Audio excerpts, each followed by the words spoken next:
Good morning, everyone, and welcome to the State of the League. My name is Kate Burness. Chris Walby obviously was the first choice for this today, but I'm the backup who went to the awards. These guys did. Hope Grey Cup is going well for everyone as we inch closer to Sunday. It is amazing to think that we are already nearing the end of another season, and what a season it was.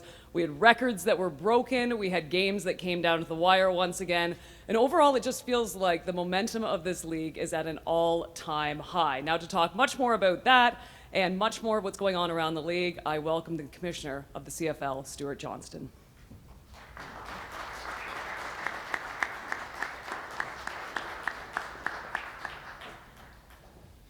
Bonjour tout le monde. Merci Kate pour cette introduction. It is exactly the energy we need to kick off a Friday morning during Grey Cup week. It has been a whirlwind getting here, and from what my team tells me, that's par for the course from the end of the regular season through to the Grey Cup. But what a season it has been. Kate is absolutely right. A number of key metrics reflect a very successful year. For starters, the regular season came down to the wire, with playoff seedings not decided until the final game. That level of competition speaks volumes about the parity and excitement in our league. We witnessed standout performances across the board, from Nathan Rourke setting new benchmarks for Canadian quarterbacks, to Bo Levi Mitchell adding another 5,000-yard season to his Hall of Fame career. Canadian players had another incredible year. Mathieu Betts led the league in sacks. 3 Canadians tied for the league lead with 6 interceptions, and 9 of the top 22 receivers were Canadian. That's a testament to the depth of talent in this country, and it has me incredibly excited about the future. From a business perspective, there is a lot to be proud of. Attendance was up for the 4th consecutive season, a remarkable achievement, especially given the economic challenges and the pressure on Canadians' disposable income. I want to thank our fans for choosing to spend their hard-earned money with us. And I commend our teams for putting on a great show, both the games themselves and everything around them. The league's broadcast ratings increased for the 3rd straight season, an impressive feat. Despite the challenging media landscape and the Blue Jays' sensational postseason run to the World Series, we still saw growth. The playoffs so far have delivered thrilling finishes, tight contests going down to the wire in front of 105,000 fans, and an average minute audience of more than 1 million on broadcast across the postseason. That same excitement is reflected on our digital channels, where we experienced a year of significant growth in followers, impressions, and engagement. These increases have been realized through investments in cinematic video and the prioritization of tailored content for growth channels like TikTok, Instagram, and YouTube that provide the highest propensity to drive new, younger fandom. This matters because winning the attention economy online is key to introducing and keeping fans connected and interacting with our content. From a league office perspective, we also achieved a record revenue year, a critical milestone as we work to build a stronger, more sustainable business for the league and our teams. Success was also realized at the club level, with game day revenues up for the 4th consecutive season. Since I was introduced as commissioner in the spring, we've accomplished a lot, and a great deal of learning has taken place. Early in my tenure, I made it a priority to visit every market. That allowed me to connect directly with fans, team staff, players, communities across the country. It was the best way for me to truly understand the league from the ground up and begin shaping how I would bring our mission for the CFL to life, as I shared on day one. Grow the game of football. Build long-term sustainability for the league and our teams, and relentlessly focus on driving entertainment. Starting with Grow Football, yesterday we unveiled the most comprehensive grassroots initiative the league has ever undertaken. This multifaceted plan is designed to make a lasting impact at every level of the game, from boys and girls in schools to local football associations, provincial sports organizations, and ultimately Football Canada's high-performance pathway. A cornerstone of this strategy is our renewed partnership with Physical and Health Education Canada, which connects us with schools across the country to introduce football fundamentals from kindergarten through grade 9. More than 1.5 million students have participated in the CFL-delivered football curriculum, a fantastic number, but it isn't enough. We are competing for attention and interest with every other sport, and therefore we are doubling down. The next phase of this partnership will aim to grow this number exponentially. We will focus on finding new ways to work with our players and clubs to motivate participation and deepen engagement with educators and students. This is how we grow the game. Get footballs into more kids' hands and build lifelong fandom in Canada. In 2024, the teams and league invested more than $4.5 million in amateur football initiatives, projects, and programs throughout the country. Building on that, we are now committed to a new 5-year partnership with football PSOs. Leveraging CFL venues and infrastructure within the provincial club flag championships will elevate the athlete experience and strengthen the connection between grassroots football and the professional game. In addition, the league and its teams will collaborate with PSOs to support the growth of elite flag football by providing provincial identification and selection opportunities from youth to adult categories for both men and women.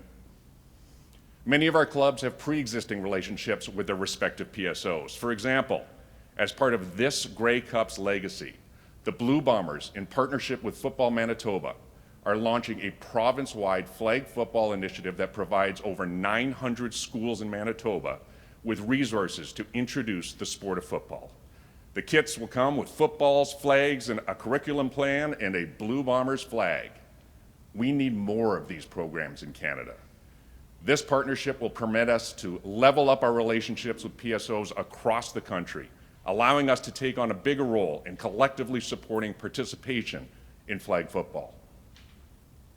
At the national team level, the CFL will be recognized as a founding partner of Canada's senior men's and women's national flag teams as part of a broader landmark partnership with Football Canada. Through this partnership, we'll serve as a strategic supporter and collaborator, helping Football Canada operate and grow these programs by once again leveraging access to CFL venues, facilities, infrastructure, and relationships. The CFL will also help drive new sponsorship revenue with Football Canada to help offset the costs of the national team program and increase funding to develop football in Canada. And in a significant milestone for the sport, we announced this week that CFL players will be eligible to participate in flag football at the 2028 Summer Olympics in Los Angeles. There's no bigger stage in global sport than the Olympics. It's an incredible opportunity to showcase our players and our game to the world. Long-term investments, putting footballs in kids' hands, working with PSOs, and aligning ourselves with the national team program. This is how we will grow the game. As I mentioned at the beginning, one of my core goals is to establish the sustainability of all 9 clubs and the league office. We've seen our business evolve and grow once again. As stated earlier, consecutive years of growth across our key business metrics reinforce positive momentum towards achieving 9 healthy teams and a sustainable future for the league. Attendance and the league's media rights are our 2 largest revenue streams. So in terms of attendance, we've seen material growth in our 3 most populous markets in BC, Toronto, and Montreal. Teams have done a tremendous job in introducing new social spaces into stadiums to enhance the game day experience and ensure that each home game isn't just a game, but an event. Although we found success increasing attendance over the last 4 years, there are certainly opportunities to improve and ensure we have full stadiums league-wide. It is a grind, but our teams are focused daily on developing new ticketing strategies, creative group sales, in-stadium experiences, and leveraging personalized marketing to generate ticket sales and boost attendance. Right here in Winnipeg, the Blue Bombers sold out their entire 2025 home schedule. Our goal is to ensure that this is an expectation moving forward versus an anomaly. In terms of audiences at home, despite the increasing competition for ratings in a very cluttered marketplace, we have just achieved our third consecutive year of growth in our broadcast performance. In the entertainment world, only the very top properties demand attention from media partners. And we are proving week in and week out that we are delivering audience with our passionate fan base, major must-watch events, incredible playmaking, and a top-end product. The CFL is a valuable property for a media partner, and we look forward to negotiating our next media deal, one that will optimize against our three priorities: revenue, reach, and access to new audiences. With the third key area of our mission, we have a relentless focus on entertainment, and I've challenged our team to reimagine what that looks like. One example is the negotiation list, once a closely guarded secret, which is now public. It may seem like a small change, but it's one that sparked fan and media interest in the future of our league and their favorite teams. As we work to attract a younger audience, we focused on TikTok and achieved major gains on that platform. Partnering with TSN, we introduced full-length, live-streamed games from the sidelines on TikTok, providing fans with a unique vantage point, different from what they typically see on traditional broadcasts. Innovation in our content and where we distribute it is critical. It's how we reach a growing and diversified audience. Yesterday, we announced a new project, Grey Cup All Access, a limited digital series on YouTube. The series will share the stories of 3 players from each competing team as they prepare to play for the ultimate prize, the Grey Cup. I'd like to show you a video of what I'm talking about. Harris, take 1. Is this your last game? I'm not going there. Shooting for the stars, I feel like a buzz. The king on the throne, don't get in my zone. You better leave me alone. King to win this world. We came from far. Football is the love of my life. This is me. This is Davis Alexander. What is your task on Sunday? Seek and destroy. I've been going through a whole lot lately in the headspace. Okay, you saying you a king, come talk. One game is everything. Hold up, you gon' see we don't play. If you lose, your legacy is not good. Let's be honest. First year back, you just get 6 picks like it's nothing. Like, how does it feel? Pretty cool. We know fans and casual viewers crave this kind of content, and we must find ways to deliver more in order to maintain pace with the other major sports leagues. Our rule changes for 2026 and 2027 are another example. When we announced the rule changes in September, our goal was clear: to make the game even more entertaining. We focused on improving sightlines for fans, increasing touchdowns while reducing field goals, maintaining a cleaner field of play, ensuring a consistent game pace, and encouraging more aggressive play calling, all while improving player health and safety. These changes were significant and fully aligned with the Board of Governors, who believe in our vision for the next era of the CFL. And I've been thrilled with the positive feedback from fans and media, partners, players, coaches, who have said that they are excited about the changes and how they will showcase our great Canadian game. However, there is one thing I want to clarify. When we announced those rule changes, I did not do enough to emphasize something very important: our unwavering commitment to the Canadian game. So let me be clear. We are 3 downs, 12 players, unlimited motion, 65 yards wide, and huge end zones. Je vais être clair. Nous sommes une ligue à 3 essais, avec 12 joueurs, du mouvement illimité, un terrain plus large, et de grandes zones de but. These rules are not going anywhere. The new rules embrace innovation and perpetual improvement while protecting what makes Canadian football special. The Rules Committee, which features coaches, the CFLPA, and officials, will review the effect of these rules to make decisions on a wide range of items, such as the last 3 minutes of each half. We will make sure we maintain the league's reputation for thrilling comebacks and finishes, No lead is safe in the CFL. Perpetual improvement is not only important on the field, but equally important off the field.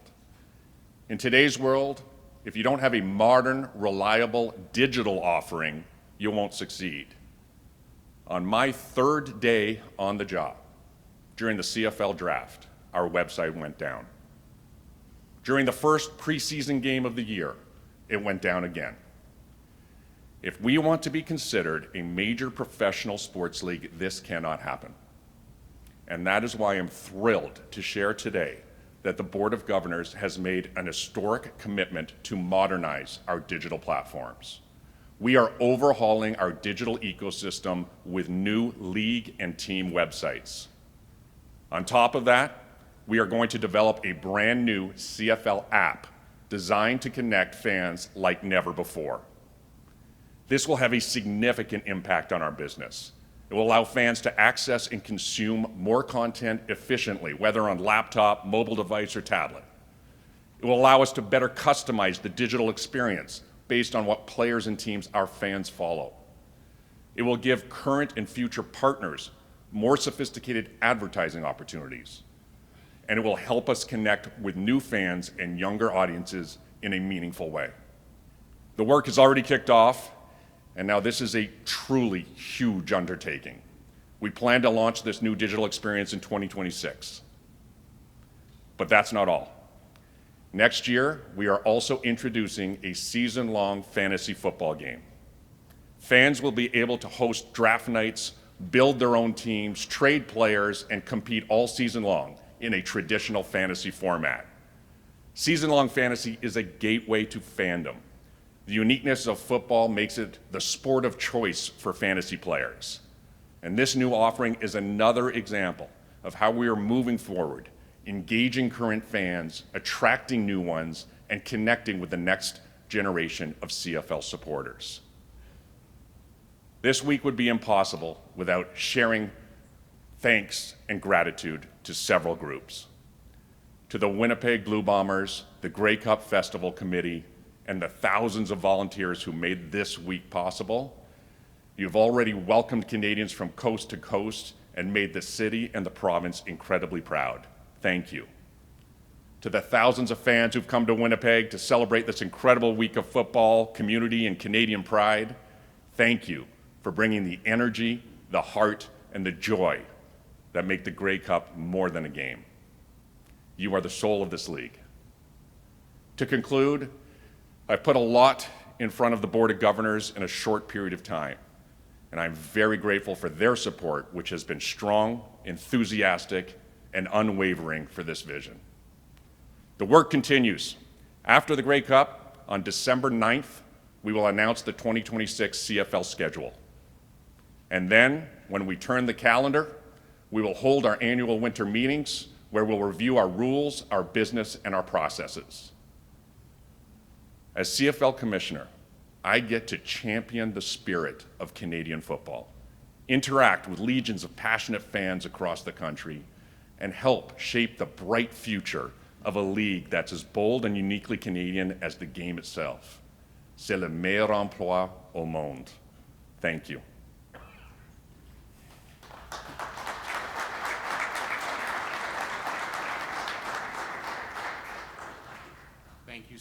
Thank you, Stewart. Please raise your hand to join the queue for questions, and I will call upon you when it's your turn. S'il vous plaît, levez la main pour rejoindre la liste de questions. Je vous nommerai lorsque ce sera votre tour. We ask that you limit to one question and one follow-up. If time allows, we welcome you to rejoin the queue. Nous vous demandons de vous limiter à une question et à une question de suivi. Si le temps nous le permet, nous vous invitons à joindre de nouveau la liste de questions. We have 2 mic runners on each side of the room, so please wait until you have a mic in hand before proceeding. Nous avons 2 micros. Veuillez attendre, s'il vous plaît, d'avoir un micro entre les mains avant de poser votre question. At approximately the 20-minute mark of the question and answer period, I will make a last call for a question. Would anyone care to begin? Justin Dung, please. Stewart, that sounds like a 3-down guarantee. Justin, 3 months ago, you asked me to guarantee. I answered in a way that I answer my kids. I say, hey, there are no guarantees in life.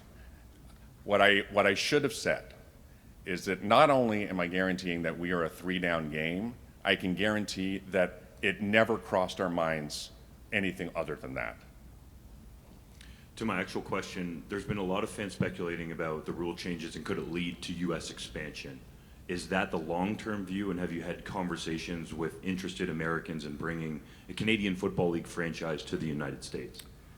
It is not our objective. When it comes to expansion, I've often been asked that question, and I've said, while it's not a top priority, I've outlined what my 3 top priorities of the league office are. While it's not a top priority, of course, it's incredibly important. We would love to have a 10th team in this league. But when I say 10th team, I mean a Canadian 10th team. That is our focus. Thank you. Next question, JC Abbott. JC Abbott, 3-Down Nation. Just a couple days ago, Stu, we had the 2 head coaches in this game on that stage emphatically state that they want the football ops cap gone. How can you justify keeping that in place when it seems to be universally reviled by the people who run the teams in this league?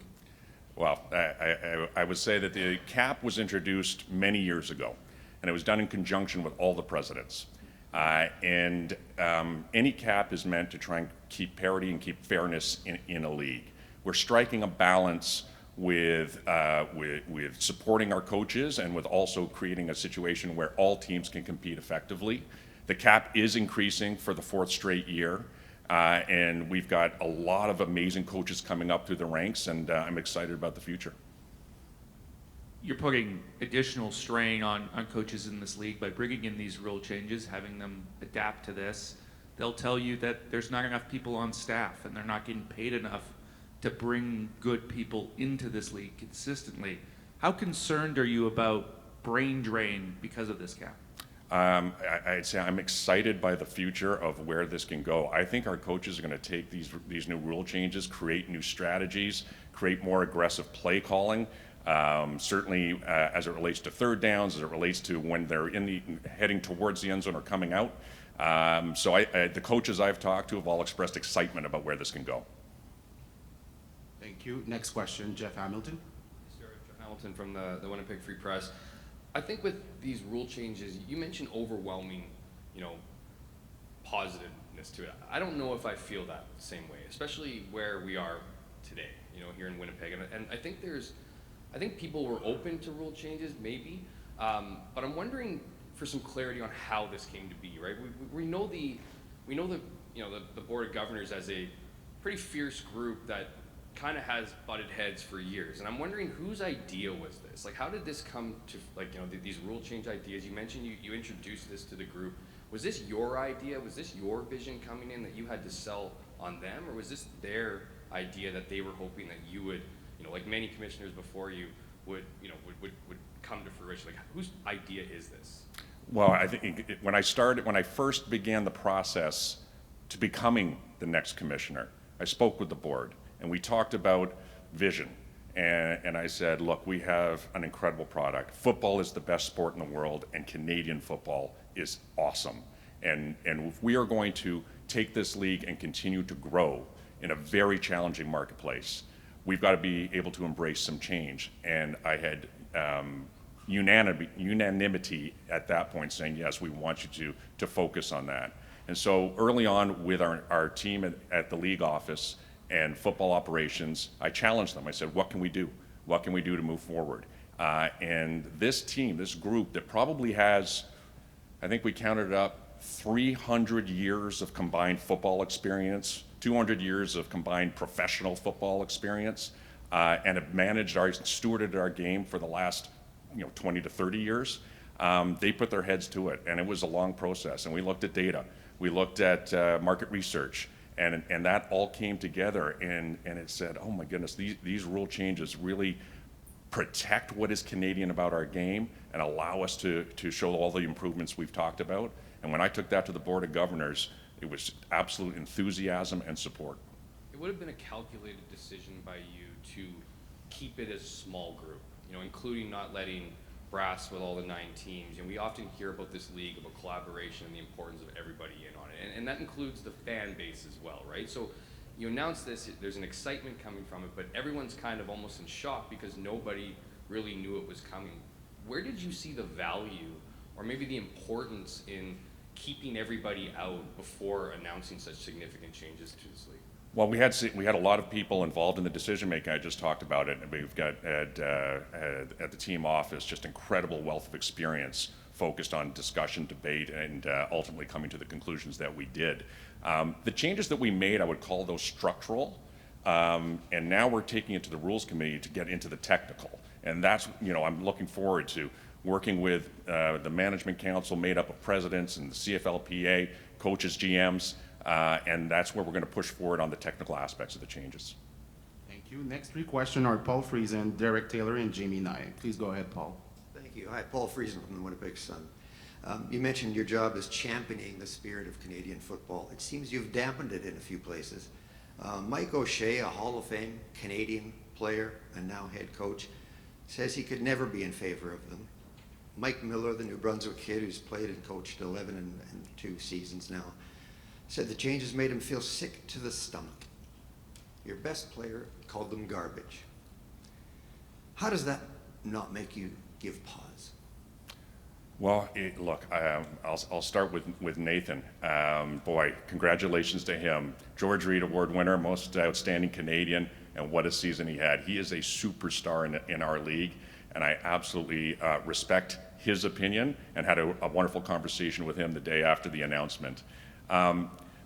I've spoken, the 2 starting quarterbacks in this year's Grey Cup have both come out very supportive of the changes. I've spoken to player agents who've told me their entire rosters are massively in support. Really, it has been, I expected a lot of debate, and that's fair, but the large majority of players, agents, and coaches I've talked to have all been supportive. O'Shea has, of course, played and coached in this league for more than 30 years, not to mention his university and high school days, so the game means everything to him. You orchestrate these changes without consulting coaches, players, or fans after being on the job a few months. Can you make that make sense? I worked with my team that has, as I mentioned, over 300 years of combined experience in football and professional football. So there was been incredible consultation with some great minds, and truly our objective was to elevate and showcase this great Canadian game while protecting everything that's unique about it. Thank you, Paul. Next question, Jamie Nye. Derek Taylor, sorry. Derek Taylor from CJB in Winnipeg. What was the information that you used to say the goalposts need to be moved from the middle of the field? Because PFF's data and mine would say the teams have no problem attacking that in the end zone, even the short part of the end zone. Our data over the last 2 years would tell us that 80% of all pass attempts into the end zone were to the sides. That's an incredibly lopsided piece of data. The throws over the middle just weren't there. And then when you look at teams starting on their own 1-yard line after defensive stop, they were clearly limited to half the field as they couldn't operate with the goalpost right behind them. So a lot of data was involved. Our top stats folks were involved, and all of that pointed to the benefits of moving the goalposts. Yeah, the data that was published said left, middle, right, taken from play-by-play data as opposed to exactly at the 1 yard to the left of it, which shows 0 to 5 yards in the field, teams complete 51% of passes, which is better than the numbers. Sorry, what's your question? I just that left, middle, right is not a great example of, because what is the middle of the field from the left hash versus the right hash?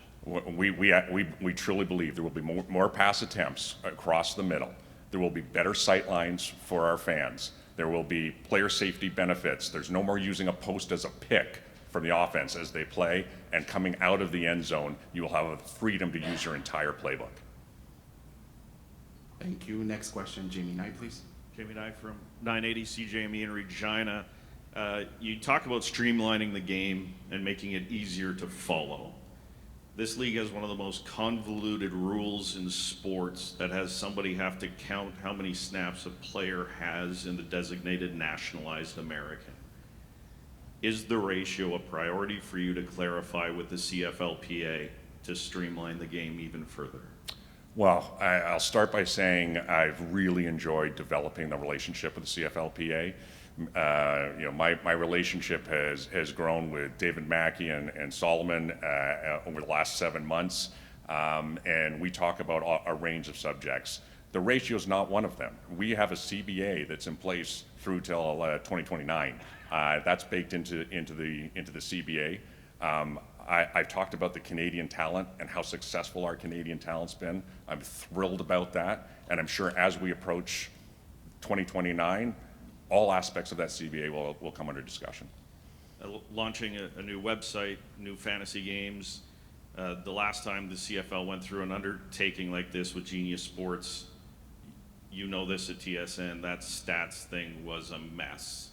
Is Genius Sports part of this future as a 10th partner of the Canadian Football League on this app, on this new website for the teams? Look, I absolutely acknowledge I was on the outside looking in or close by professionally, and the stats rollout did not go well. It just simply did not. I will say that has improved significantly. I've also been developing my relationship with Genius. They're delivering stable stats now. They've supported us with a lot of our free-to-play games that we have on our website, but their expertise is not in website development or app development. So no, they will not be involved in that going forward. Thank you. Next 3 questions are Mark Arsenault, Pablo Vergara, and Didier Ormejus. Please go ahead, Mike. Mike Arsenault, CBC Manitoba. You mentioned some initiatives you're taking to sort of attract a younger audience, like TikTok and those kinds of things. Are these rule changes, is one of the goals to attract a younger audience, the future audience of this league? I think the rule changes are about showcasing our game as well as we possibly can. And if that creates more excitement on the field, then that's great for everyone. Our fantastic existing fan base, and as well as new fans that might see viral moments of great plays being made. But it's just simply, that's the game. We have to be thinking much broader than the game, and reach these new audiences where they are, and that's what we talk about, those platforms. And just to follow up, some polls that have come out that we've published have shown that some of your diehard fans, particularly like some of the older fans of the league, really aren't opposed to these rules. So, what's your message to those fans who say don't change our Canadian game? Well, look, I absolutely appreciate our fans, and they are the lifeblood of our league. I looked at the research that's been put out there, and most of it says at all age groups there is support for the changes. If you look, there's some leading questions. Do you believe in the Americanization or closer NFL rules? Well, that's not what we're doing. We are 3 down, 65-yard wide, 12-player league. But when they analyze each one of those changes, we see actually there's more support for them than not. And certainly when you get down to younger demos, there's a lot of support. Thank you. Next question, Pablo. Hi, Stewart. So you've made transparency a key element. You talk about the negotiation list. I was wondering, are you thinking about, is making player salaries public something you'd be open to in the future? Well, I haven't had that as a discussion topic so far. I think that's probably one that can go into our January winter meetings. But yes, I want to make sure that our fans have as much access to data as possible in our league, and the negotiation list certainly was a start to that. Ahead of the winter meetings in January, I plan to publish our agenda, our key topics, our items that we're going to talk about, so people understand these are the things we're looking at. Thank you. Next question, Didier Ormejus. Didier Ormejus, RDS. Stewart, talking to football ops people across the league, they're all unanimous that the salary cap has an impact on the field. I know one of your goals is to improve the product on the field, but with those limited resources that they have, it really makes it tough on them, to bring, quality players. Not that there's not quality players in the league, but to be able to bring some more players. with improving, the game on the field, have you put any thought about lifting, that salary cap, Hey, you're talking player salary cap? No, or I'm talking the about football operations cap? football ops salary cap. Well, the football operations cap is going to increase for the fourth straight year this year, so it will. And it is in place so that all the teams are operating on a level playing field, because sometimes that's what a cap is supposed to deliver. I hope you're hearing from me that I'm focused on growth. I'm focused on taking our amazing league and our great sport and growing. And as we grow, that rising tide will lift all boats. And would you care to say by how much? Do you know by how much the cap will increase? No, we haven't announced that yet.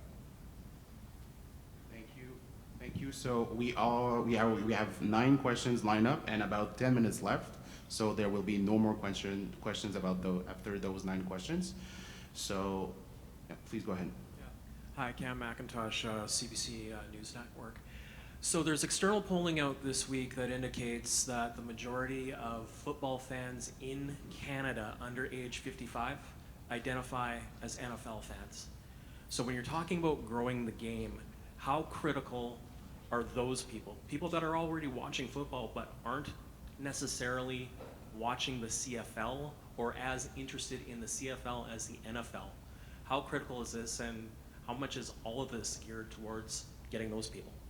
Well, I think football fandom is outstanding. So we are not in competition with the NFL.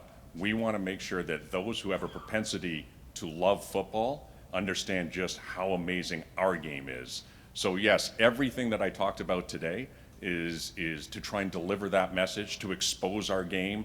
That series, our All Access and Grey Cup, introduce anyone who may not yet know our game to who we are, who our players are, the plays that they make. That's a great starting point. That's an unbelievable market, those that love football. And you combine that with what we're doing with growing the youth game that we talked about today and announced yesterday, all of that fits together. Frankly, if a youngster is playing football and they've got a Giants shirt on and they're playing against somebody with a Bomber shirt on, that's great. Just play football. They live in Canada, we have our 9 markets, and they will become CFL fans, I'm sure of it.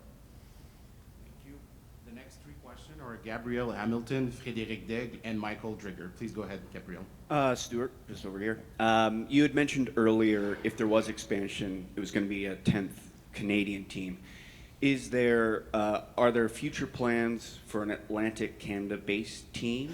And would that start with a preseason game, a regular season game, or speaking with investment groups?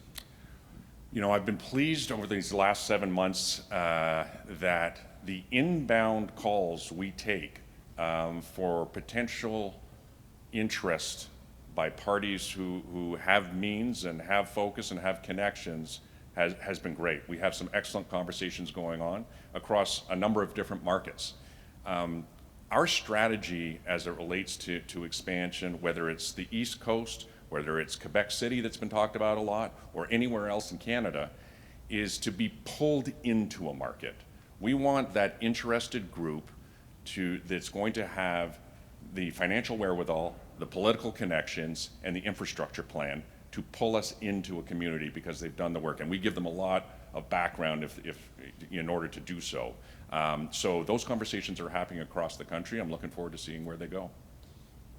Thank you. Prochaine question, Frédéric. Yes, Frédéric Daigle, La Presse Canadienne. Thank you, Stewart. With those new rules, especially the field length rules, it's going to be complicated for some markets, and I'm thinking particularly of Montreal, who's playing in a U Sport stadium that they don't own. Have you had discussions with U Sport? Have you had discussions with places like McGill University about the change of the field length?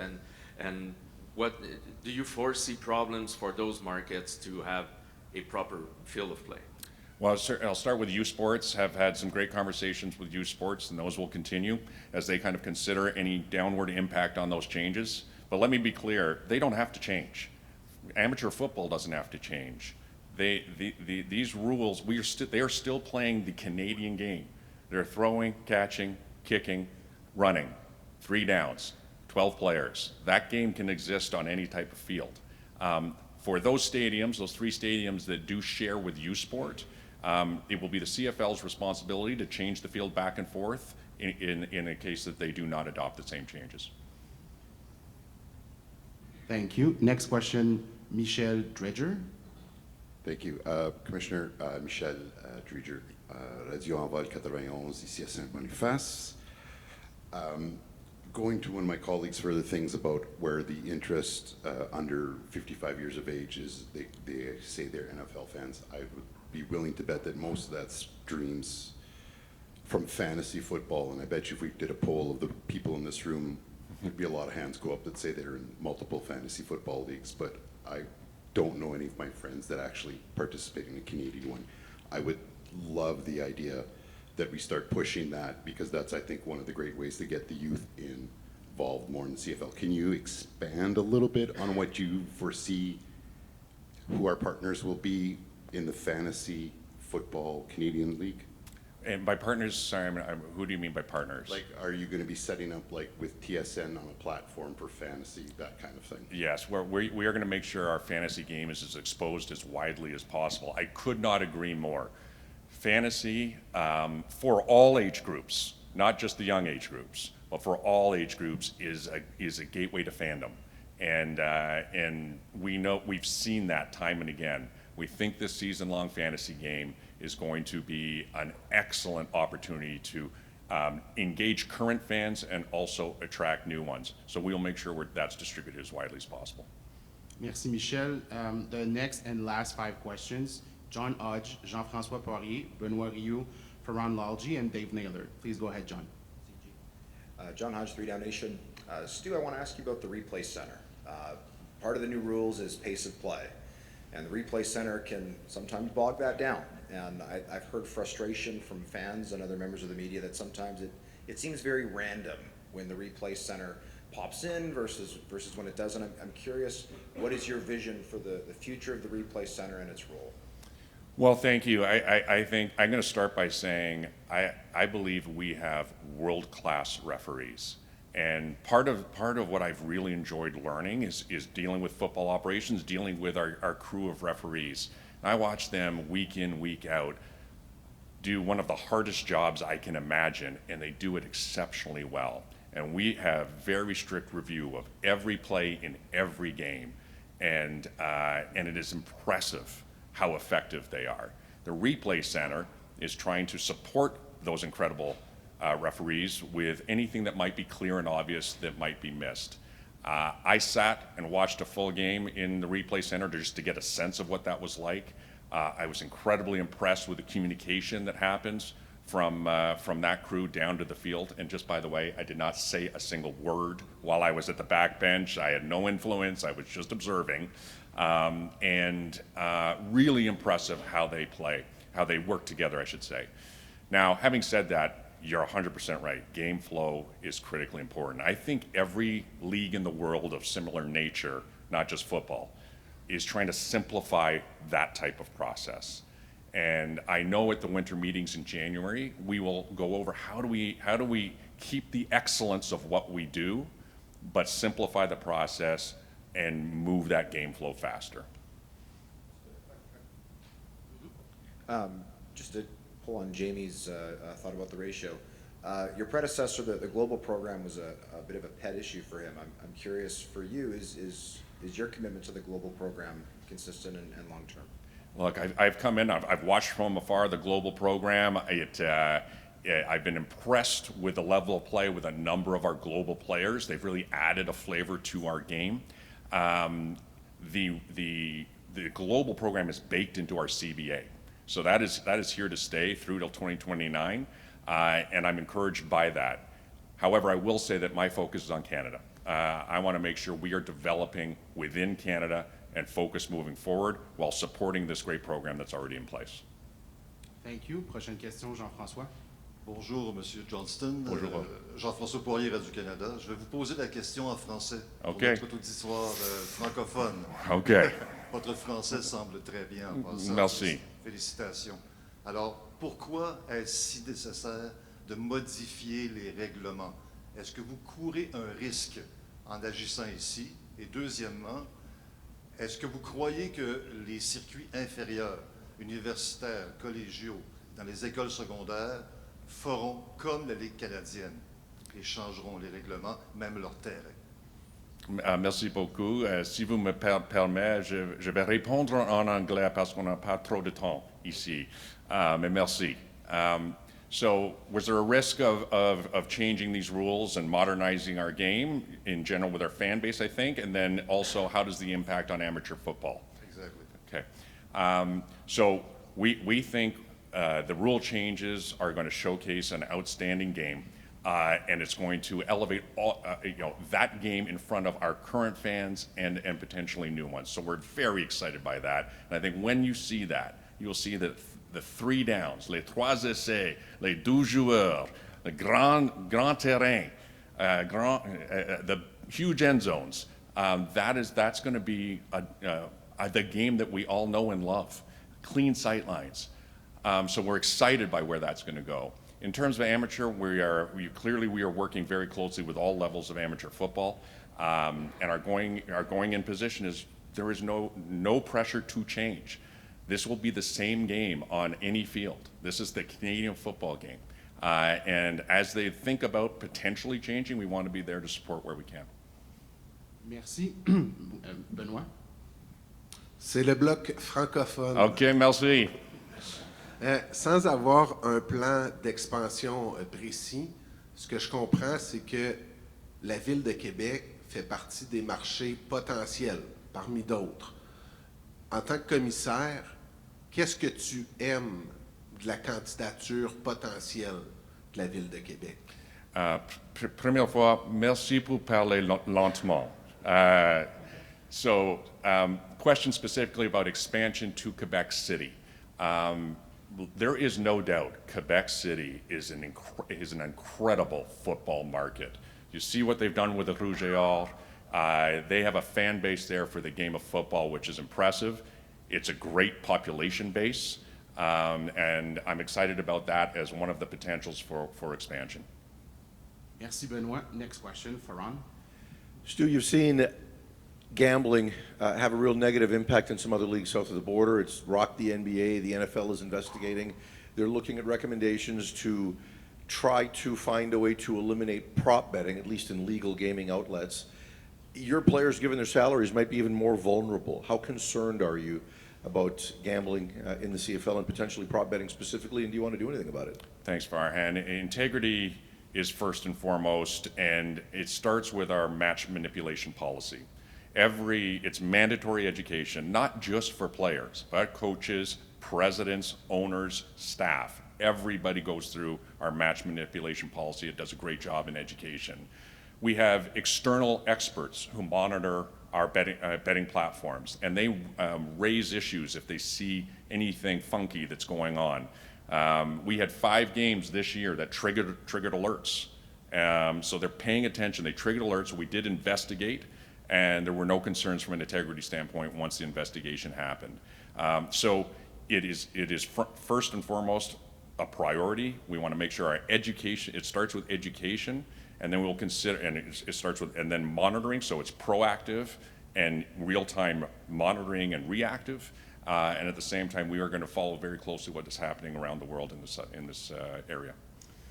You mentioned neg lists earlier. There are some who believe that the neg list might actually be an impediment to getting great players in the league because they're kind of locked into one spot, and especially in the case of quarterbacks, which is harder and harder to get quality quarterbacks into the league. Is the neg list a necessary tool today? Look, I think I'm not well versed enough really in kind of those implications to answer that question today. It's a conversation I'd love to have with all of our GMs across the board and our presidents and understand what is is this the best path? Maybe it is. I know my staff is tired of me saying, why do we do this?